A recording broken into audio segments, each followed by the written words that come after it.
Okay, so following up from the last episode, Medaka's been brainwashed, and now her mindset is that she was born in order to perfect herself in order to become the supreme being that she claims herself to be.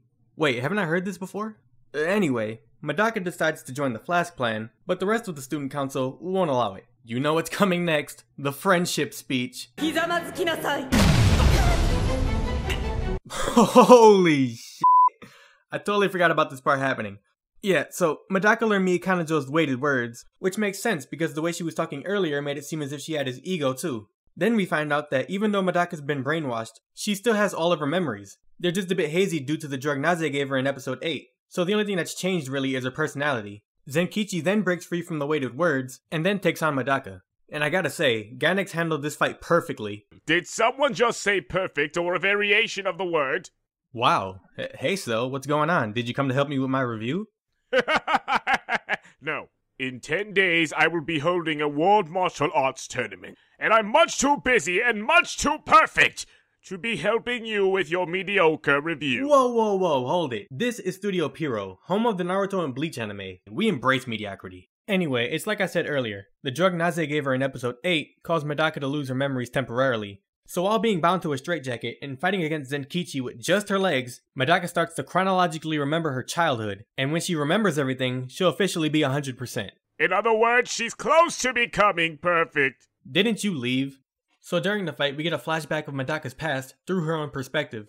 She explained that she was never really a child because by the time she was a 1-year-old, she had already acquired all the knowledge that she currently possesses. Eventually, she was sent to a hospital that specialized in helping kids understand their own abnormalities, and while there, she ran into this one kid. I forget his name, but don't worry though, he probably doesn't come back to affect the plot in any way, so it doesn't really matter. Mystery Kid ends up sharing his views on life with Medaka, and she ends up agreeing with those views. So now she thinks that the world is pointless and that life itself is aimless. God, that's pretty deep for a 2-year-old. Since she thinks of it as pointless now, she sneaks out of her hospital room and ends up in the toy playroom, where she runs into yet another Mystery Kid.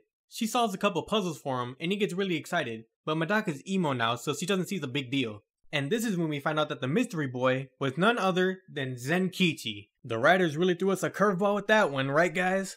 Zenkichi tells Medaka that he believes everything in life has a meaning, and because she was able to make him so happy, he believed that her purpose in life was to make everyone happy. And there you have it, people. The reason Medaka is so annoying? This guy right here.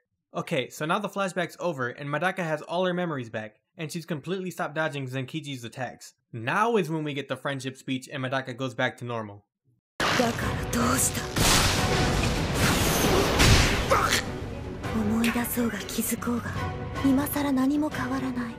What, really? There's like 2 minutes left in the episode. They're really building the tension here. Whoa, way to hop on the bandwagon. Whoa, I know this isn't a slice of life anymore, but you guys are still high school students. Someone call the cops.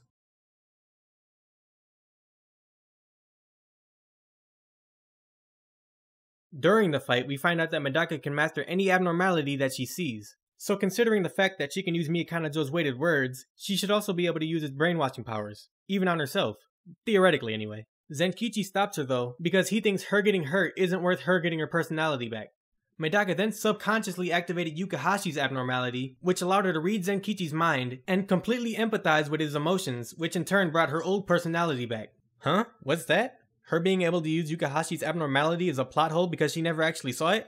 Haha, can't hear you bro, too busy fanboying. Medaka prepares to face off against Mie Kanajo, and that's how the episode ends. When it comes to animation, 10 out of 10. Gainax delivers when it really counts. Character development, 10 out of 10.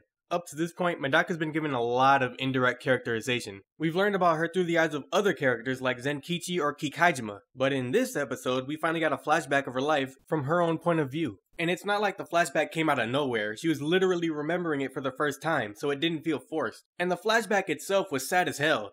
I mean, come on, the only way that flashback could have been sadder was if Medaka got crushed by a boulder. The pacing was good too. I think we got past 3 chapters in this episode, so nothing really felt dragged on. Well actually, when it comes to season 2, nothing really feels dragged on at all. The problem is that sometimes episodes feel a bit rushed. But not this one though, this episode was absolutely perfect! Cell, I thought you were too busy to help me with my review. Why the hell are you still here? Actually, since the Cell games are 10 days away from now, I have the perfect amount of free time. Okay, I know that's you, Artemis. You're a voice actor, we get it. I'm trying to finish my review, so go back to your channel already. That's it, boy. Get angry, please!